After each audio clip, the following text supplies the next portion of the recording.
नमस्कार दोस्तों, स्वागत है आपका हमारे YouTube चैनल अभी इंस्टीट्यूट में। आज हम आप लोगों के लिए लेकर आए हैं एमपीटेट पात्रता परीक्षा वर्ग 3 से संबंधित टॉपिक, ठीक है, जो पौधों का वर्गीकरण के बारे में है, ठीक है। यह पात्रता परीक्षा में भी काम आने वाला है आप लोगों के लिए, और सीटेट परीक्षा में भी काम आने वाला है, और वर्ग 2 के पेपर के लिए भी काम आने वाला है, ठीक है। तो चलिए इसको ध्यान से पढ़िएगा, हम इसे देखते हैं क्या दिया गया है इसमें, ठीक है। देखिए इसमें क्या समझाया गया है, जैसा कि आप टॉपिक देखकर समझ गए होंगे। इसमें दिया गया है पौधों का वर्गीकरण, ठीक है। पौधों का वर्गीकरण क्या है, ठीक है। हमने प्रश्न ही दिया है कि पौधों का वर्गीकरण क्या है। देखिए, तो पौधों का वर्गीकरण वह प्रक्रिया है जिसमें पौधों को उनके आकार, संरचना, प्रजनन विधि और अन्य विशेषताओं के आधार पर अलग अलग समूहों में बांटा जाता है, ठीक है। पहला, पौधों को पहचान करने में, दूसरा उनके गुणों को समझने में, तीसरा वैज्ञानिक अध्ययन करने में, ठीक है। तो समझ गए ना कि पौधों का वर्गीकरण क्या है। चलिए अब आगे बढ़ते हैं कि वर्गीकरण के आधार, ठीक है। वर्गीकरण के आधार क्या है, चलिए देखते हैं।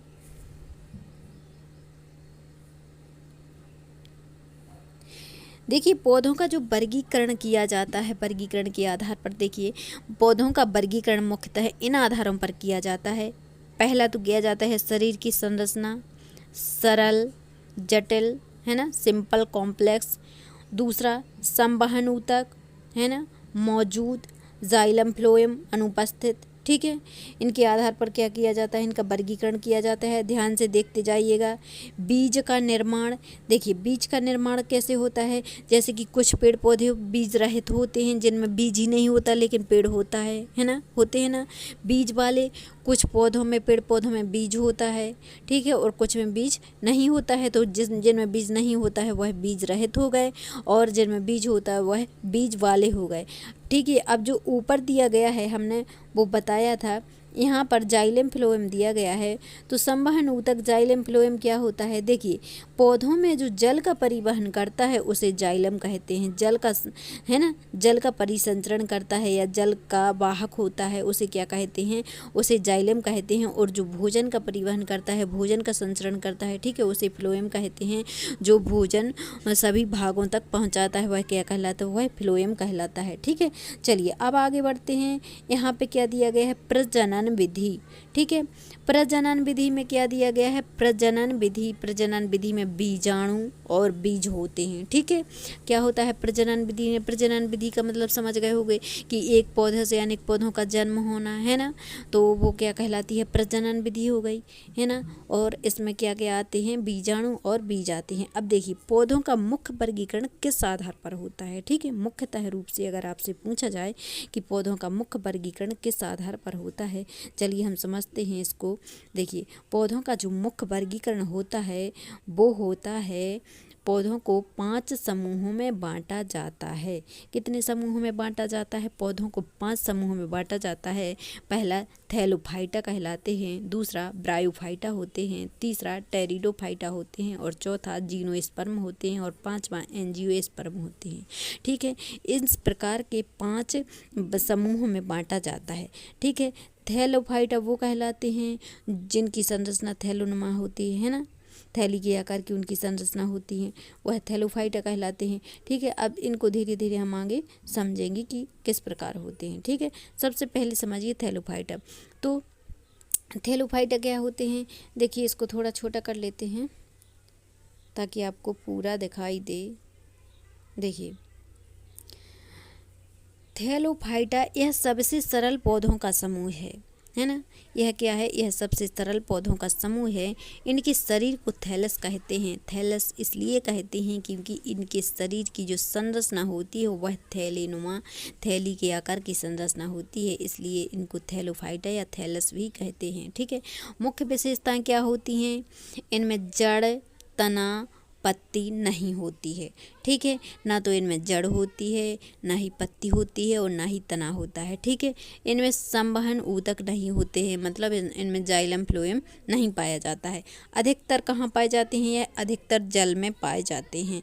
आपसे क्वेश्चन यह भी पूछा जा सकता है कि एथेलोफाइटा कहाँ पाए जाते हैं, तो आपका आंसर होगा एथेलोफाइटा अधिकतर जल में पाए जाते हैं। ठीक है, प्रजनन बीजाणुओं से होता है। प्रजनन कैसे होता है, प्रजनन बीजाणुओं से होता है। उदाहरण जैसे कि शैवाल होते हैं, है ना, स्पाइरोगोरा होते स्पाइरोगाइरा, है ना, तो यह क्या है, यह एथेलोफाइटा के उदाहरण हैं। ठीक है, अब चलिए आगे बढ़ते हैं। एक और दिया गया है, इसमें क्या दिया गया है, क्लेमाइडोमोनास। ठीक है, यह भी दिया गया है क्लेमाइडोमोनास। ठीक है, यह भी एथेलोफाइटा का क्या है, उदाहरण है। चलिए अब आगे बढ़ते हैं। आगे क्या दिया गया है, आगे दिया गया है ब्रायोफाइटा। ब्रायोफाइटा क्या है, ब्रायोफाइटा वो है इन पौधों को पौधों का उभयचर कहा जाता है। इन पौधों को क्या कहा जाता है, उभयचर कहा जाता है। उभयचर मतलब क्या, जो भूमि पर होते हैं वो उभयचर होंगे, है ना। उभयचर जो भूमि में और पानी में भी, भूमि से भी संपर्क होता है और पानी से भी होता है, तो क्या कहलाते हैं, उभयचर कहलाते हैं। ठीक है, जैसे कि उभयचर प्राणी होते हैं। ठीक है, उसी प्रकार इनको क्या कहते हैं, उभयचर कहते हैं। क्या कहा जाता है, इनको उभयचर कहा जाता है। मुख्य विशेषताएं क्या है इनकी मुख्य विशेषता है भूमि पर उगते हैं लेकिन प्रजनन के लिए पानी चाहिए, है ना। आ गई बात समझ में, भूमि पर उगते हैं लेकिन प्रजनन के लिए पानी चाहिए, है ना।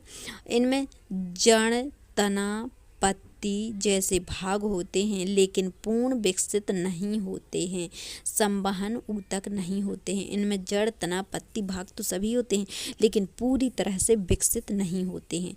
ठीक है, चलिए अब आगे बढ़ते हैं। देखिए इसका एग्जाम्पल क्या है, इनकी जो उदाहरण हैं वो है मॉस और लिवरवर्ट। ठीक है, यह इसके उदाहरण हैं। चलिए अब आगे बढ़ते हैं। देखिए इसमें क्या दिया गया है, इसमें दिया गया है टेरिडोफाइटा। टेरिडोफाइटा क्या है, टेरिडोफाइटा ये पहले संवहनीय पौधे हैं। क्या हैं, ये पहले संवहनीय पौधे हैं। मुख्य विशेषता क्या है इनमें, जड़, तना और पत्तियां स्पष्ट होती हैं, संवहन ऊतक जाइलम फ्लोएम होते हैं, बीज नहीं बनते हैं, प्रजनन बीजाणुओं से होता है। ठीक है, एक बार फिर से देख लीजिएगा। टेरिडोफाइटा ये पहले संवहनीय ऊतक हैं। मुख्य विशेषताएं क्या हैं, जड़, तना, पत्ती स्पष्ट होती हैं, संवहन ऊतक जाइलम फ्लोएम होते हैं, बीज नहीं बनते हैं, प्रजनन बीजाणुओं से होता है। ठीक है, इसके एग्जाम्पल क्या हैं, देखिए एग्जाम्पल हैं फार्न, ठीक है, फार्न, इक्विसेटम, लाइकोपोडियम। ठीक है, यह क्या है, इसके एग्जाम्पल हैं। चलिए अब आगे बढ़ते हैं। इसमें क्या दिया गया है, इसमें दिया गया है कि जीनोस्पर्म। जीनोस्पर्म क्या है, इन पौधों में नग्न बीज नाकर सीड्स होते हैं। मुख्य विशेषताएं बीज फल के अंदर नहीं होते हैं, अधिकतर पेड़ या झाड़ी होते हैं, पत्तियां सुई के आकार की होती हैं। उदाहरण पाइन, साइकस, देवदार। यह अधिकतर कहाँ पर पाए जाते हैं, यह पहाड़ी क्षेत्रों पर पाए जाते हैं। ठीक है, इनकी पत्तियां कैसी होती हैं, सुई के आकार की नुकीली होती हैं। ठीक है, पाइन, साइकस, देवदार हो गया यह। ठीक है, यह क्या होते हैं, यह बीज नग्न बीज होते हैं। ठीक है, चलिए अब आगे बढ़ते हैं। जीनोस्पर्म, अब होगा एंजियोस्पर्म। एंजियोस्पर्म क्या है, एंजियोस्पर्म देखिए इन्हीं को दो भागों में बांटा गया है। किसको बांटा गया है, जीनोस्पर्म और एंजियोस्पर्म को, टेरिडोफाइटा को, है ना। चलिए अब क्या है, जीनोस्पर्म की बात क्या है, एंजियोस्पर्म। एंजियोस्पर्म कैसे होते हैं, एंजियोस्पर्म ये फूल वाले पौधे होते हैं, मतलब इनमें फूल होते हैं। मुख्य विशेषताएं बीज फल के अंदर होता है, फूल बनते हैं, सबसे विकसित पौधे हैं। ठीक है, अब देखिए ये किस प्रकार के पौधे हैं, यह तो वृक्ष के रूप में ही होते हैं। ठीक है, बीज फल के अंदर होता है और फूल बनते हैं, सबसे विकसित होते हैं। इनमें क्या आएगा, एंजियोस्पर्म में, एंजियोस्पर्म में आम, गेहूँ हो गया, गुलाब हो गया, है ना, और क्या है, सरसों हैं। तो बीज क्या होते हैं, बीज फल के अंदर होता है। यह सब कहाँ आते हैं, एंजियोस्पर्म में आते हैं। चलिए अब आगे बढ़ते हैं। आगे क्या दिया गया है, आगे दिया गया है, देखिए देखिए एंजियोस्पर्म का उपवर्गीकरण। एंजियोस्पर्म का क्या किया गया है, एंजियोस्पर्म का उपवर्गीकरण। एंजियोस्पर्म को दो भागों में बांटा जाता है। कौन कौन से भागों में बांटा जाता है, एक एक बीजपत्री होते हैं और द्विबीजपत्री। एक बीजपत्र का मतलब होता है उसका जो बीज होता है वह दो भागों में नहीं बंटता है, लेकिन द्विबीजपत्री जो होता है वह दो भागों में अलग अलग बट जाता है। वह इस प्रकार से दो भागों में आसानी से टूट जाता है। ठीक है, तो विशेषताएं क्या होती हैं? एक बीजपत्री की विशेषता बता रहे हैं। एक बीजपत्र होता है, समांतर सिराएं होती हैं, है ना, रेशेदार जड़ होती है, और उदाहरण क्या है इनकी? गेहूँ है, चावल हैं और मक्का है ना। तो इनमें क्या होता है? एक बीजपत्र पाया जाता है। क्या क्या पाया जाता है इनमें? एक बीजपत्र पाया जाता है। ठीक है, चलिए अब आगे बढ़ते हैं। द्विबीजपत्री क्या होते हैं? मैंने अभी बताया कि द्विबीजपत्री वो होता है जिसका बीज, जैसे कि बीज है और जिसका बीज दो भागों में आसानी से बट जाए, वह द्विबीजपत्री कहलाते हैं। ठीक है, द्विबीजपत्री कौन होता है? इसकी विशेषताएं क्या होती हैं द्विबीजपत्री की? दो बीजपत्र होते हैं, जालिका आकार सिराएं होती हैं, मुख्य जड़ होती है। उदाहरण क्या है इसके? मटर है, आम है, सरसों हैं, दलहनी फसलें हो गई, अरहर ही अभी इसमें आएगा, मूंग, उड़द, है ना। यह क्या है? सोयाबीन भी द्विबीजपत्री है ना। तो द्विबीजपत्री में इस प्रकार के बहुत सारे उदाहरण देखने को मिलते हैं। ठीक है, देखिए हमने जो अभी अभी पढ़ा है उसका सार देख लीजिए। देखिए कि वर्गीकरण के बारे में बताया गया है। ठीक है, तो पौधों का वर्गीकरण का सार क्या है? समूह दिया गया है। थैलोफाइटा में जड़, तना, पत्ती नहीं होता है, संवहनूतक नहीं होता है, बीज भी नहीं होता है। ठीक है, थैलोफाइटा में ना तो जड़, तना, पत्ती होता है, ना संवहनूतक। संवहनूतक का मतलब है जाइलम, फिलोएम। ठीक है, और ना ही बीज होता है। ब्रायोफाइटा अविकसित होते हैं, संवहनूतक होता है और बीज संवहनूतक नहीं होता है और ना ही बीज होता है। ठीक है, टेरिडोफाइटा में जड़, तना, पत्ती होते हैं, संवहनूतक होता है लेकिन बीज नहीं होता है। इनको ध्यान से पढ़ना, अच्छे से पढ़ना, और समझ में ना आए तो स्क्रीनशॉट ले लेना। ठीक है, जीनोस्पर्म वो होते हैं जिसमें जड़, तना, पत्ती होते हैं, संवहनूतक होता है लेकिन बीज नग्न होते हैं। ठीक है, एंजियोस्पर्म में जड़, तना, पत्ती होता है, संवहनूतक होता है और बीज फल के अंदर होता है। ठीक है, तो आया आपको समझ में कि नहीं आया? चलिए, उम्मीद करते हैं आपको हमारी क्लास पसंद आई होगी। अगर आपको हमारी क्लास पसंद आई है तो हमारे चैनल को सब्सक्राइब कीजिएगा, लाइक कीजिएगा और शेयर ज़रूर कीजिएगा। हम ऐसे ही अपडेट आप लोगों के लिए लेकर आते रहेंगे। चलिए, धन्यवाद।